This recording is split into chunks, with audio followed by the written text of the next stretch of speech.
महिमा तुम्हारी वेद बखानी, महिमा तुम्हारी वेद बखानी, तुलसी की वाणी शुरू हो रही है, राम कहानी शुरू हो रही है, राम कहानी।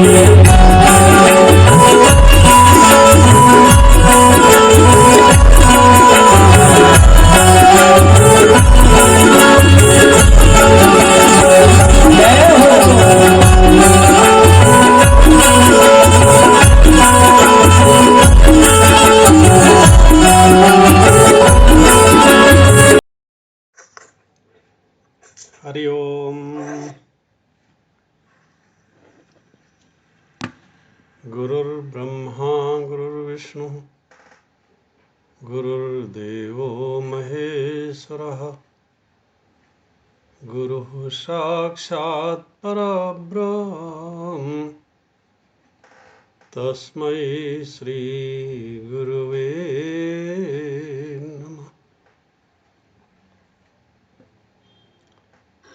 अखण्डमण्डलाकारं व्याप्तं येन चराचरं,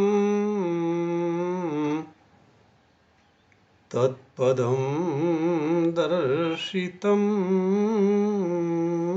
येन तस्मै श्री गुरुवे नमः। अच्युतं केशवं रामनारायणं कृष्णदामोदरं वासुदेवं हरिं, श्रीधरं माधवं गोपिकावल्लभं, जानकीनायकं रामचन्द्रं भजे। अच्युतं केशवं सत्यभामाधवं, माधवं श्रीधरं राधिकाराधितम्, इन्दिरामन्दिरं चेतसा सुन्दरम्, इन्दिरामन्दिरं चेतसा सुन्दरं, देवकी नन्दनं नन्दजं सन्दधे। वसुदेवसुतं देवं कंसचाणूरमर्दनं, देवकी परमानन्दं, कृष्णं वन्दे जगद्गुरुं। प्रेम से बोलिए भक्तवत्सल भगवान की जय। वृंदावन बिहारी लाल की जय। परम आदरणीय संचालक महोदय, भगवत कथा रस रसिक भगवान के प्रेमी भक्तजनों, आइए हम सब लोग भगवान से प्रार्थना करते हैं कि प्रभु हमारे जीवन को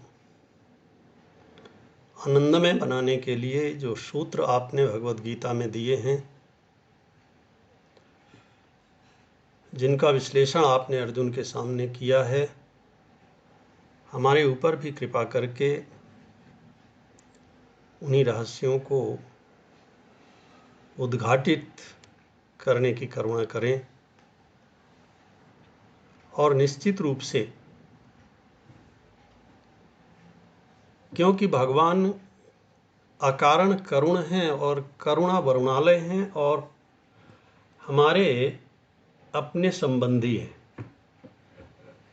सच्चे संबंधी हैं।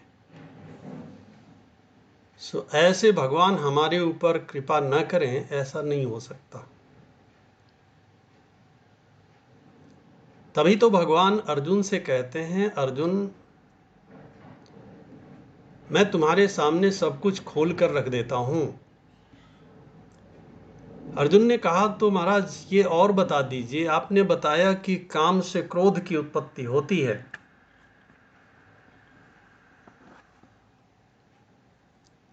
तो क्रोध की उत्पत्ति न हो इसके लिए तो हमें हमारे मन में किसी प्रकार की इच्छा उत्पन्न ना हो, इसका संयम करना पड़ेगा, इसका अभ्यास करना पड़ेगा। लेकिन इच्छा ही उत्पन्न क्यों होती है?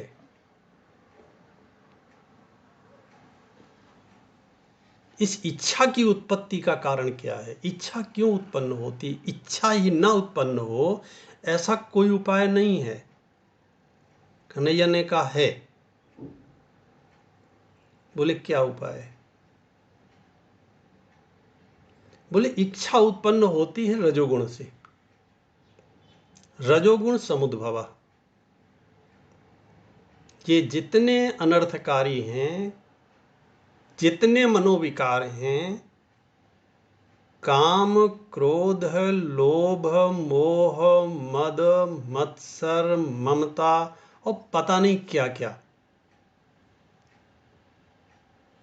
ये संस्कार के रूप में तो हमारे अंदर रहते हैं, लेकिन उत्पन्न होते हैं रजोगुण से।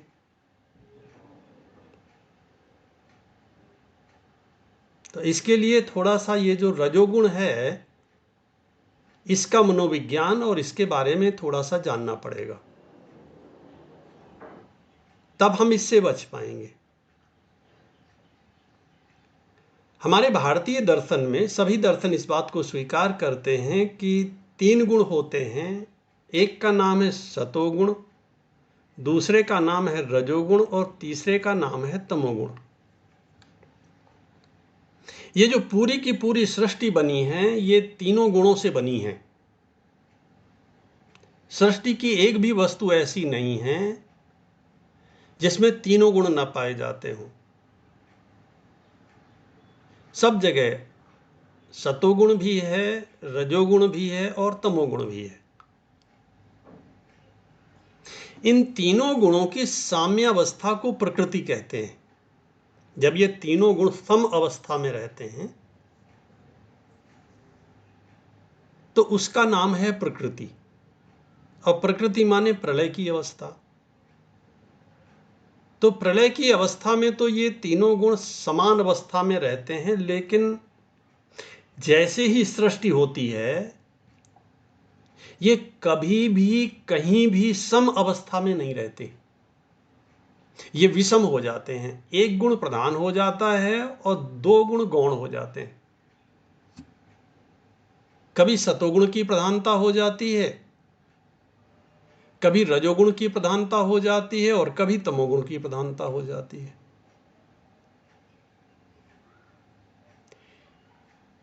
ये जितने विषय हैं, ये जितने विकार हैं, इन सब की उत्पत्ति रजोगुण से होती है। तो अगर किसी प्रकार से हम अपने शरीर में, अपने मन में, अपनी बुद्धि में सतोगुण को ले आवें, माने हमारा शरीर सतोगुण प्रधान हो जाए, रहेंगे तो रजोगुण भी और तमोगुण भी, लेकिन रजोगुण और तमोगुण बहुत कम मात्रा में रहें, सतोगुण बढ़ जाए, तो फिर ये हमारा कुछ नहीं बिगाड़ सकते। रहेंगे तो तब भी, लेकिन संस्कार के रूप में रहेंगे।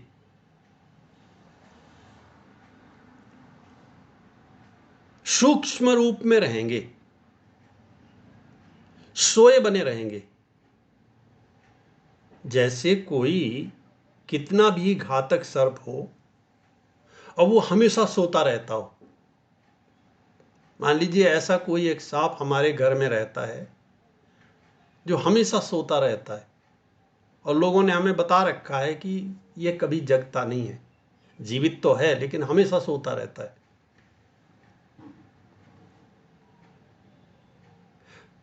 तो ऐसा सर्प भी हमारा कुछ नहीं बिगाड़ सकता। इसी प्रकार से ये जो दोष हैं, हमारे अंदर रहने वाले विकार हैं, यदि हमारे शरीर में किसी प्रकार सतोगुण की प्रधानता हो जाए, इंद्रियों में सतोगुण की प्रधानता हो जाए, मन और बुद्धि सतोगुणी हो जाएं, तो फिर ये बने तो रहेंगे, ना तो इनका पता चलेगा कि ये हैं, और न ये हमारा कोई नुकसान कर पाएंगे। यही कारण है कि हमारे जितने ऋषि मुनि हैं, जितने तपस्वी हैं, श्री भरत जी महाराज, आप किसी भी संत का चरित्र उठा करके पढ़िए, किसी भी संत का, उसके जीवन में एक बात प्रधान मिलेगी, उसका भोजन फल फूल का होगा, दुग्ध का होगा, जल का होगा, और शुद्ध सात्विक होगा और सतोगुणी होगा। आप आश्चर्य करोगे अगर मैं अपने ऋषियों के बारे में आपको बताऊं। कुछ ऋषि तो हमारे यहाँ ऐसे थे, ये जो वेदव्यास जी महाराज जिन्होंने 18 पुराण लिखे, इनका पूरा नाम है कृष्ण द्वैपायन वेदव्यास। बादरायण इनके नाम के आगे लगाया जाता है, और बादरायण शब्द का अर्थ होता है बदरस्य अयनम, माने जब इन्हें भूख लगती थी तो थोड़े से बेर खा लेते थे और पूरे दिन लेखन कार्य करते रहते थे, पूरे दिन लेखन कार्य करते रहते थे। आप जानते हैं श्रीमद् भागवत में 12 स्कंद हैं, और भगवान श्री कृष्ण का जन्म 10वें स्कंद में होता है। 9वें स्कंद में श्री राम जी की कथा है, और 10वें स्कंद में भगवान श्री कृष्ण का जन्म होता है। इसके बाद कृष्ण कथा शुरू होती है। सो 1 से लेकर के 8 तक 8 स्कंधों में केवल भक्तों का चरित्र बताया गया है।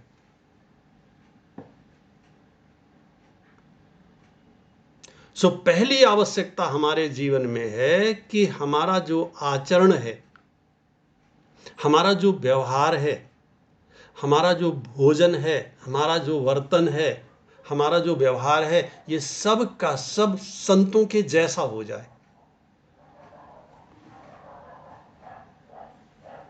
कोई पूछ सकता है, अर्जुन ने भी ये प्रश्न कर दिया कि आप जो ये बात कहते हो बहुत अच्छी है,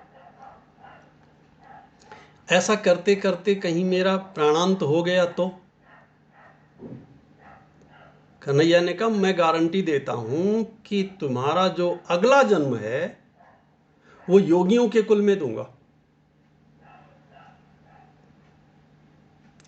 शुचीनाम श्रीमताम गेहे योग भ्रष्टो भी जायते, ऐसे व्यक्ति को योग भ्रष्ट कहते हैं, जिसके पास जो कुछ था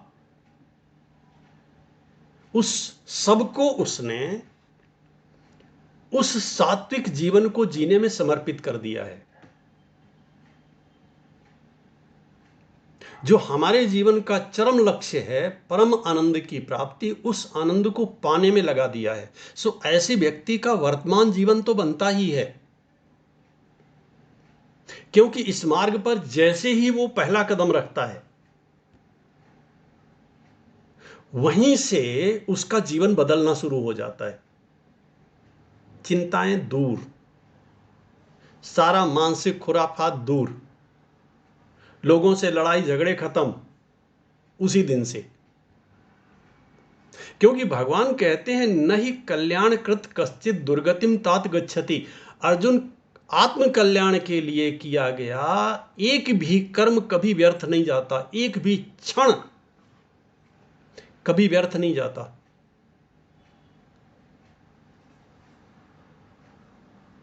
सो एक पक्का संकल्प कर लेना चाहिए। लेकिन यहां मैं फिर आपको जगाना चाहूंगा, क्योंकि हमारे ऋषि कहते हैं, मैं क्या जगाऊंगा, हमारे ऋषि कहते हैं उत्तिष्ठत जागृत प्राप्य वरान निबोधत। उठो जागो।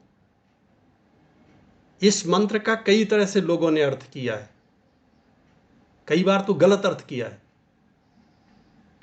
इसका सीधा सीधा अर्थ है उठो जागो प्राप्य वरान निबोधत। वरान श्रेष्ठ पुरुषान, श्रेष्ठ पुरुषों के पास जाओ और उनसे ज्ञान प्राप्त करो। क्योंकि संसार में सर्वश्रेष्ठ वस्तु अगर कोई है तो उसका नाम है ज्ञान। नहीं ज्ञानेन सदिशम पवित्रम ही विद्यते।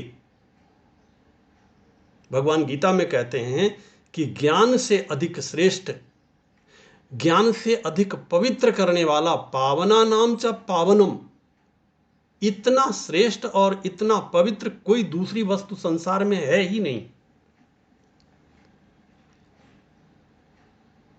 सो जागने का अर्थ यह है कि अगर अभी तक प्याज लहसुन का प्रयोग करते रहे हैं, यह घोर तमोगुणी भोजन है। मैं आपसे मदिरा या मांस आदि की बात तो इसलिए नहीं करूंगा क्योंकि मैं जानता हूं इस सब से आपका कोई लेना देना नहीं। कुछ लोग ऐसे हो सकते हैं जिन्होंने अभी तक ऐसा संकल्प न लिया होगा, क्योंकि जब मुझसे कुछ लोग मिलते हैं तो वो कहते हैं महाराज कई बार ऐसी जगह जाना पड़ता है, भोजन के लिए बाहर जाना पड़ता है, और जब शादी ब्याह में जाते हैं तो फिर हम नहीं बचा पाते हैं। जब कभी बाहर जाते हैं तो होटल में भी खाना पड़ता है तो हम नहीं बचा पाते हैं। देखो, ये मन के बहाने हैं, आप खुद सोचना। ये मन के बहाने हैं। मनुष्य क्या नहीं कर सकता? ऐसा कुछ नहीं है इस संसार में, ऐसा कुछ नहीं है जो मनुष्य न कर सकता हो। सो अगर हमारा जीवन सात्विक हो जाए, मैं आपको बताऊं, भगवत गीता का एक मंत्र जब मैंने पढ़ा, एक श्लोक जब मैंने पढ़ा, मुझे इतना सुख मिला, मैं आपको बता नहीं सकता। मुझे ऐसा लगा कि सबसे बड़ी साधना का जो रहस्य है, उस रहस्य को इस मंत्र ने खोल दिया। मुझे सबसे बड़ी चिंता रहती थी कि अगला जीवन कैसा होगा। ये जीवन तो ठीक है, लेकिन जब मैंने भगवत गीता में यह पढ़ा कि ऊर्ध्वम गच्छन्ति सत्वस्थाः, जिसके जीवन में मृत्यु के समय, अब मृत्यु का तो कोई भरोसा नहीं है ना, कि कब कोरोना पकड़ ले या कब कौन बीमारी पकड़ ले और किस दिन जो है वो हमें समाप्त कर दे। तो ये संकल्प तो आज और अभी लेना पड़ेगा, क्योंकि भगवान कहते हैं ऊर्ध्वम गच्छन्ति सत्वस्थाः, जिसके जीवन में सतोगुण की प्रधानता होती है मृत्यु के समय। ये एक दिन में नहीं होती। आप जानते हैं जो हम भोजन करते हैं वह भोजन 7 धातुओं में परिणत होता है।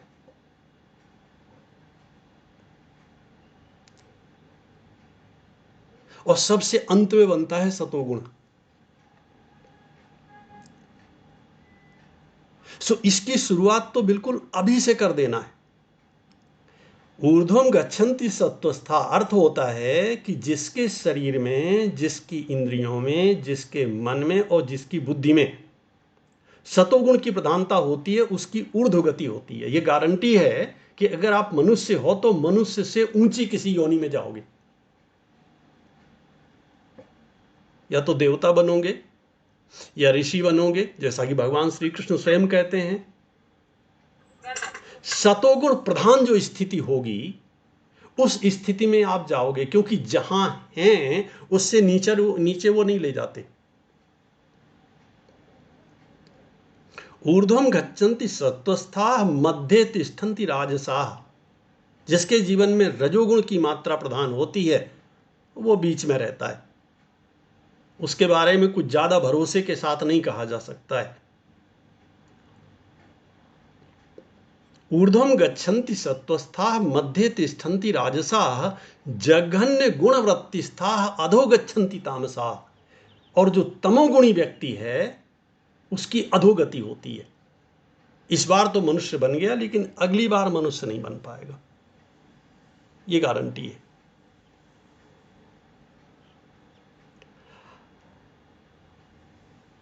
पता नहीं व्यक्ति सुबह से लेकर शाम तक क्या क्या खाता रहता है और क्या क्या सोचता रहता है और क्या क्या बोलता रहता है।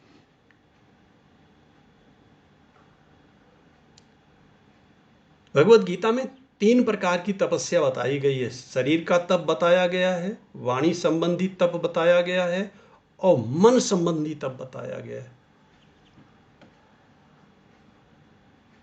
माने हमारा शरीर सतोगुणी हो, हमारी इंद्रियां सतोगुणी हो। यही तो महर्षि वाल्मीकि कहते हैं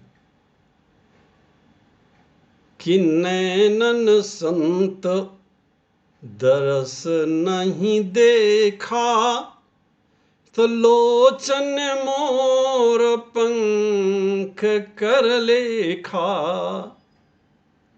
हमें जो भगवान ने नेत्र दिए हैं वो संतों का संग करने के लिए दिए हैं, भगवान का दर्शन, मूर्ति का दर्शन करने के लिए, मंदिर जाने के लिए। ये शरीर को, इंद्रियों को सतोगुणी बनाने के उपाय हैं। हमें नियम बनाना चाहिए,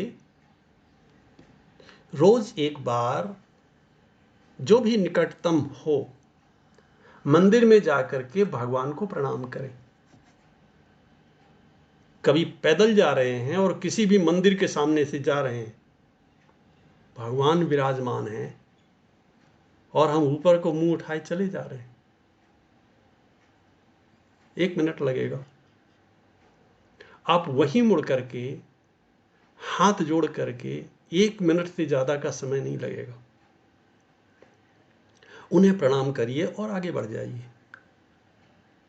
आप 10 बार निकलते हैं, अगर पहले तो कोई 10 बार निकलता नहीं है उस एक रास्ते से, अगर 10 बार निकलते हैं तो 10 मिनट ही तो लगेंगे। और लाभ कितना होगा वो तात्कालिक उसका अनुभव आपको होगा, तत्काल उसका अनुभव होगा।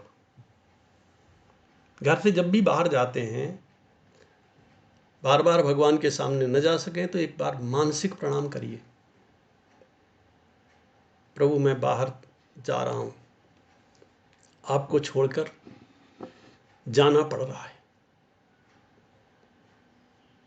और लौट कर आइए, फिर एक बार प्रणाम करिए। काम दूर खड़ा रहेगा और क्रोध भी बहुत दूर से आपको प्रणाम करेगा।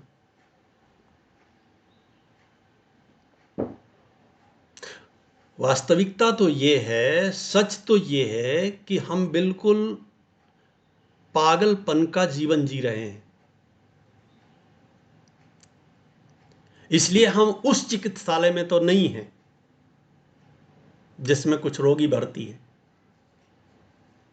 लेकिन कष्ट उतना ही भोग रहे हैं, उनसे कहीं ज्यादा भोग रहे हैं। वो तो आनंद में है क्योंकि उनकी बुद्धि नहीं है।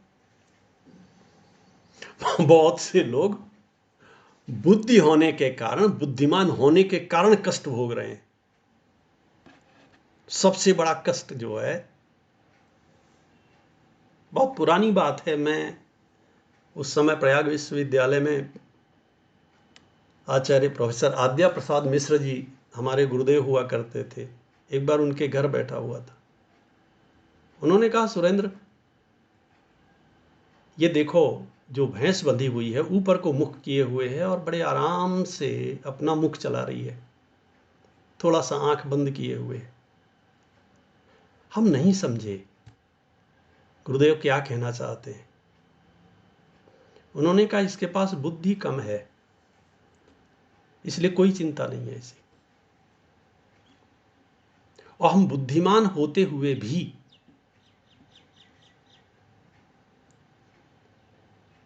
उस बुद्धि का कहां प्रयोग करते हैं?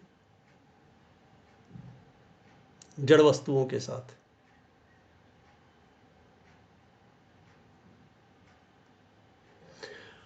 हमारी बुद्धि में जो चेतना है, उस चेतना का प्रयोग हमें उस समग्र चेतन को प्राप्त करने के लिए, उस समग्र ज्ञान को प्राप्त करने के लिए करना चाहिए। हम जड़ वस्तुओं में उसे जोड़ करके बुद्धि में जड़ता को ले आते हैं, और धीरे धीरे धीरे धीरे कुछ लोगों की बुद्धि तो इतनी जड़ हो जाती है, इतनी जड़ हो जाती है कि फिर वो अपने स्वरूप के बारे में सोचना ही भूल जाता है,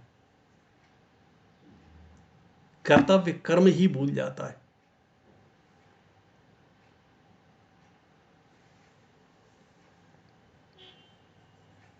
सो रजोगुण समुद्भवा,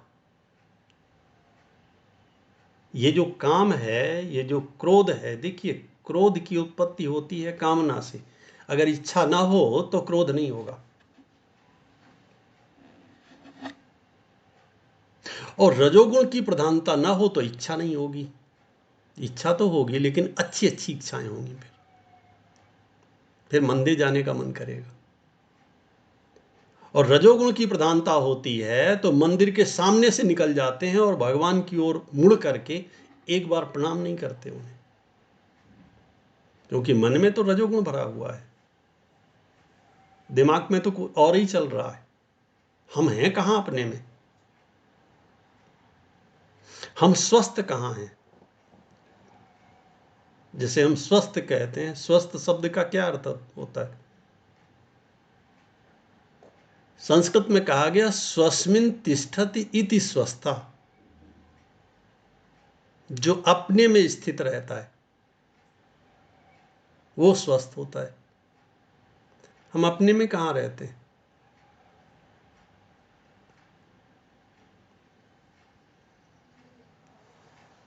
जिसका चिंतन करते हैं हम उसमें रहते हैं। अपना चिंतन कितना करते हैं हम, अपने स्वरूप का चिंतन कितना करते हैं हम।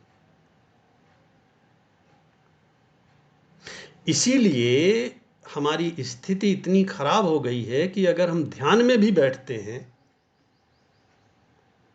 तो थोड़ी देर के लिए भी हमारा ध्यान नहीं लगता।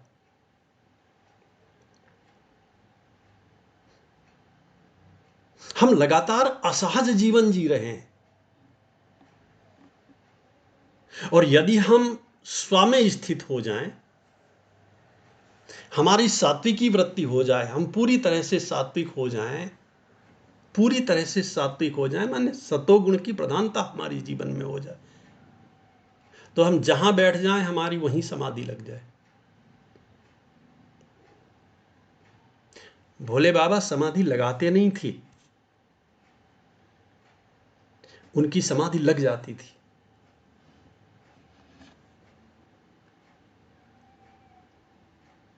गोस्वामी जी महाराज लिखते हैं कि शंकर सहज, ये शब्द बहुत काम का है, सहज शब्द बहुत काम का है, बहुत प्रेरक है।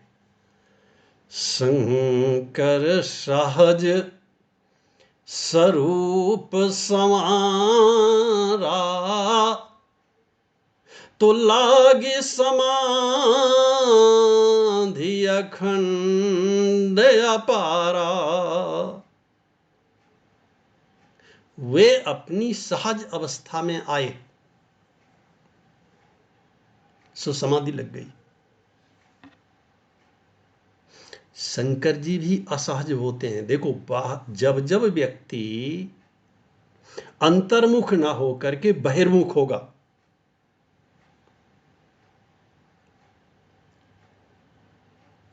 जब जब उसका मन बाहर की वस्तुओं के साथ जुड़ेगा, उसके मन पे प्रभाव पड़ेगा, क्योंकि मन तो दर्पण के जैसा है, पहले ही कह चुके। अब दर्पण में रिफ्लेक्शन ना पड़े कैसे हो सकता है? अपना संस्मरण सुनाते हुए भोले बाबा कहते हैं, पार्वती पूर्व जन्म में जब तुम सती थी और तुमने अपने पिता के यज्ञ में अपना शरीर छोड़ दिया, तो तब ति मोह भयो प्रिय मोरे, और दुखी भयो वियोग प्रिय तोरे। मैं दुखी हो गया, और फिर पूरा संस्मरण सुनाते हैं, फिर मैंने ऐसे किया, वैसे किया, वैसे किया। ऐसे व्यक्ति के जीवन में भी दुख आता तो है थोड़ी देर के लिए, अथवा मुझे ऐसा लगता है कि ये भोले बाबा केवल उनका व्यवहार पक्ष है। सती जी के सामने उन्हें ऐसा बोलना चाहिए, पार्वती जी के सामने ऐसा बोलना चाहिए, सो बोल रहे हैं। मैं तुमसे बहुत प्रेम करता हूं, ऐसा बोलना चाहिए, सो बोल रहे हैं। जैसे भगवान श्री राम जी कितना रोते हैं इतना तो संसार में कोई नहीं रोया, और किसी और के लिए नहीं, पत्नी के लिए, पत्नी के वियोग में रोते हैं। रावण ने तो कहा, ऐसा कामी राजकुमार हमने अपने जीवन में तो कभी देखा नहीं। पत्नी के वियोग में इतना रोते हुए मैंने तो अपने जीवन में किसी को देखा नहीं। तो क्या भगवान वास्तव में रोते हैं? रोते नहीं है। ठीक उसी समय नारद जी के मन में इच्छा हुई कि मोर श्राप कर अंगीकारा, असहत राम नाना दुख भारा, ऐसे प्रभु ही बिलोकों जाई। मैं उस भगवान का दर्शन करना चाहता हूं जो मेरे श्राप को स्वीकार करके वन वन में भटक रहा है अपनी पत्नी के वियोग में। क्योंकि नारद जी ने ही तो श्राप दिया था, जैसे मेरा ब्याह नहीं होने दिया वैसे ही तुम भी पत्नी के वियोग में भटकोगे। और जब नारद जी गए तब तुलसीदास जी महाराज लिखते हैं कि बैठे परम प्रसन्न कृपाला,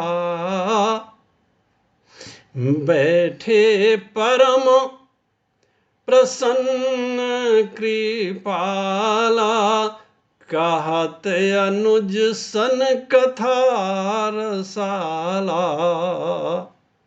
और ठीक आगे की अर्धाली है कि बिरहवंत भगवंत ही पेखी। अब मैं आपसे पूछता हूं कि भगवान परम प्रसन्न है कि भगवान विरहवंत है? वे तो परम प्रसन्न हैं और बड़ी रसमयी कथाएं लक्ष्मण जी को सुना रहे हैं। लक्ष्मण और नारद जी को कैसे दिखाई दे रहे हैं? क्योंकि नारद जी उसी रूप में तो देखने गए थे। ऐसे प्रभु ही बिलोकों जाए। और भगवान गीता में कहते हैं, ये यथा माम प्रपद्यन्ते तांस तथैव भजाम्य हम। जाकी रही भावना जैसी, इसी का अनुवाद गोस्वामी जी ने किया, जाकी रही भावना जैसी, प्रभु मूर्ति देखी तिन तैसी। मैं नहीं कह सकता कि भोले बाबा माता पार्वती को खुश करने के लिए ऐसा बोल रहे हैं कि देवी मैं दुखी हो गया तुम्हारे वियोग से, मैं तुम्हारे बिना रह नहीं सकता। क्योंकि संसार में तो यही कहना पड़ता है। वास्तविकता यह है, जीव बीच में मिला है और बीच में ही बिछुड़ जाने वाला है। हम लोग किसके साथ आए थे? ना किसी के साथ आए थे, ना किसी के साथ जाएंगे।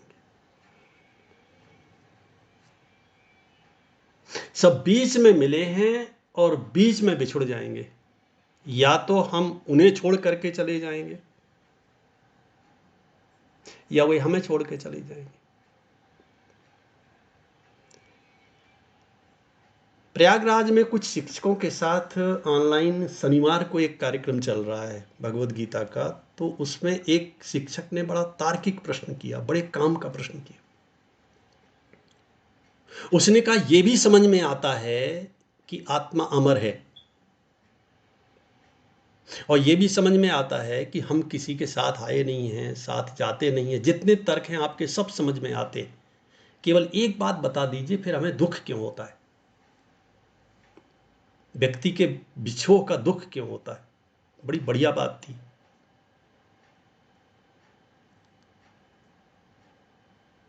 हमने कहा भैया ट्रेन पे यात्रा कर रहे थे, हमें अपना स्टेशन मालूम नहीं था कि हमें किस स्टेशन पे उतरना है। किसी को नहीं पता हमें किस स्टेशन पे उतरना है। नया स्टेशन आता, कुछ लोग ट्रेन के अंदर आ जाते और ट्रेन चल रही थी। लोगों के साथ थोड़ी सी मित्रता बातचीत हुई और बातचीत के बाद मैत्री हो गई। यहाँ तक तो ठीक था, बातचीत होती, एक दूसरे का खाना भी खाने पीने लगे, एक दूसरे का सहयोग भी करने लगे, सेवा भाव भी शुरू हो गया, ठीक था। अब अगर हम उन यात्रियों से मित्रता करके उनसे दोस्ती गांठ लें और इतनी दोस्ती बना लें कि हम आपके बिना नहीं रह सकते, ऐसा कहने लगे, तो गलत है ना। क्योंकि हमें भी अपना स्टॉपेज नहीं पता कि हमें कहाँ उतरना है, अपना स्टेशन हमें नहीं पता और उन्हें भी नहीं पता। साथ में रहना अच्छी बात है, सहयोग करना अच्छी बात है, सेवा करना भी अच्छी बात है। ये जो लोगों से प्यार कर बैठे, ये गलती किसने किया? ये गलती तो हम ही ने किया है, तो भोगेगा कौन?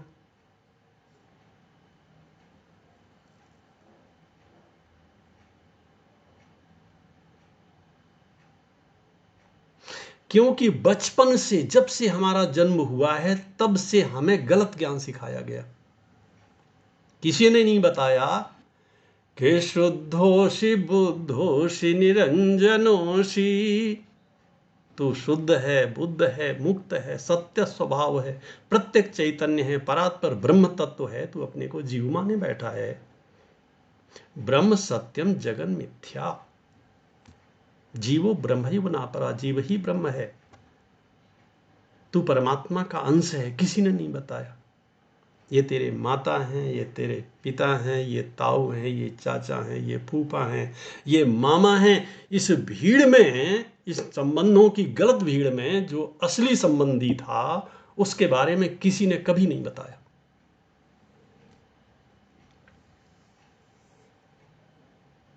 अब यह जो गलत ज्ञान है हमारी बुद्धि पे, इसके खूब संस्कार पड़ गए हैं, ये मिटता नहीं है।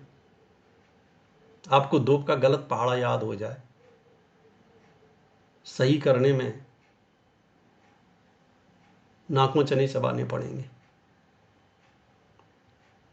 कैसे सही करें उसे, खूब समझ में आता है अच्छी तरह से, ये गलत है, नहीं ठीक कर पा रहे हैं, इसी को ठीक करना है। कैसे ठीक करना है, इसके लिए कुछ संकल्प लेने हैं हमें। आज पहला संकल्प है, मैं हर रोज एक संकल्प की बात करूंगा। आज पहला संकल्प है, आज से हम सात्विक भोजन करेंगे, अपने विचार सात्विक रखेंगे, मन को सात्विक भोजन देंगे और बुद्धि को भी सात्विक भोजन देंगे। इस पहले संकल्प के साथ ही साथ आप देखेंगे कि मन का काम, क्रोध, लोभ, मोह, ये जितने विकार हैं, आपसे दूर से बात करने लगेंगे। प्रेम से बोलिए भक्त वत्सल